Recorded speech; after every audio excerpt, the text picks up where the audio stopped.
Hi! The eigenvalues of an n by n matrix are the roots of a certain polynomial of degree n. So far, we've only discussed examples where all eigenvalues are real numbers.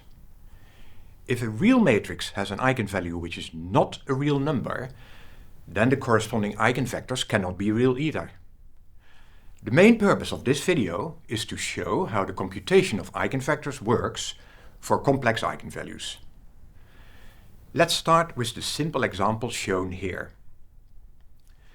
The characteristic polynomial of A is equal to lambda squared plus 1, so the eigenvalues of A are equal to plus and minus I.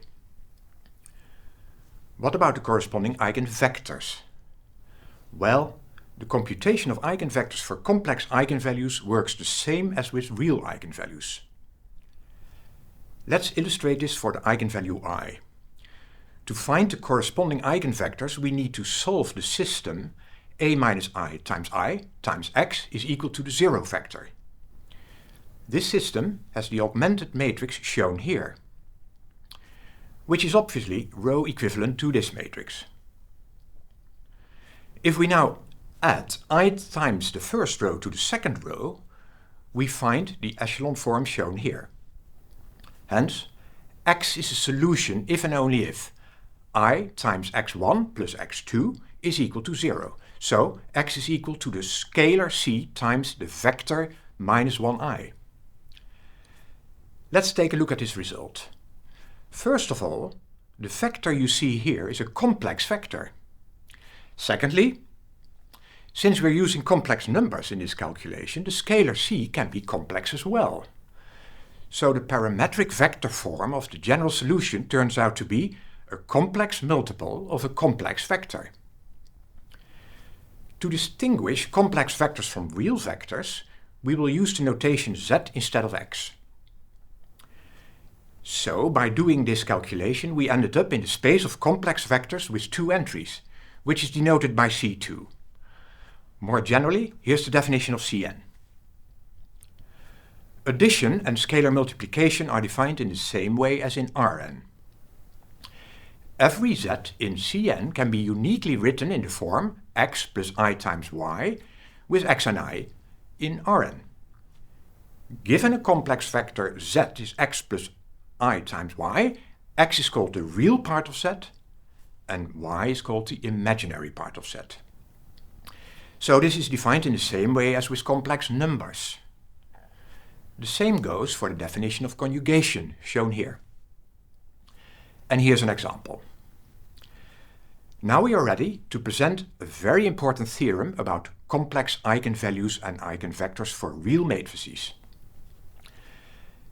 Let A be a real n by n matrix, then the following holds. If A times V is equal to lambda times V for certain lambda in C and V in Cn, then A times the conjugate of V is equal to the conjugate of lambda times the conjugate of V. Hence, for every complex eigenvalue-eigenvector pair lambda V of a real matrix A, the conjugate pair lambda bar V bar is an eigenvalue-eigenvector pair of A as well. Before we show how we can benefit from these results, let me emphasize that this is generally not true for matrices that are not real. Here's a simple example that illustrates this point. You can check it out yourself. Now let's return to real matrices. Consider the matrix shown here.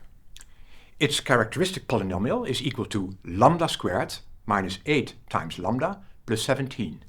Hence, the eigenvalues of A are equal to 4 plus or minus I. What about the corresponding eigenvectors? Well, since A is a real matrix, we only need to do the computation for one of the eigenvalues because conjugation of a computed eigenvector will provide an eigenvector for the other eigenvalue. Let's do the work for the eigenvalue 4 minus I. To find the corresponding eigenvectors, we need to solve the homogeneous system shown here. The augmented matrix is row equivalent to the echelon matrix shown here. This is obtained by the elementary row operation indicated here. Let's check that this row operation does indeed yield a zero entry in position 2, 2. Here are the details of that calculation.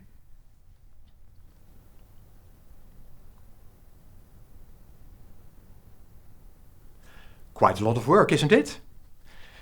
Do we really need to do this calculation? Well, no. It can be skipped because we know that the matrix is a rank 1 matrix, so we know in advance that the second row can be reduced to the zero row.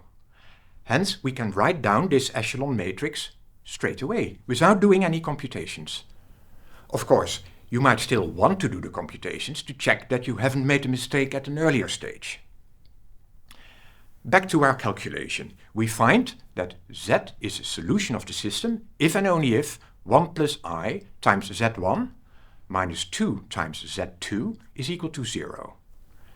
Hence, Z is equal to a scalar C times the vector 2, 1 plus I, where C can be any complex number. Now let's take C equal to 1, for example, which yields the eigenvector phi paired with the eigenvalue lambda shown here. You can check that the equation A times V is equal to lambda times V holds. Now an eigenvector for the other eigenvalue is simply obtained by conjugation of V. Again, you can check that the equation A times V bar is equal to lambda bar times V bar thus indeed hold. Using these two eigenvectors V and V bar as the basis vectors, we can conclude that the span of V and the span of V bar are the two eigenspaces of A. Don't forget that the spans can be assumed to be complex spans. That is, they include all complex multiples of the chosen basis vectors V and V bar. That's it for now. In our video about rotation scaling matrices, we discuss a geometric interpretation of real 2 by 2 matrices with complex eigenvalues.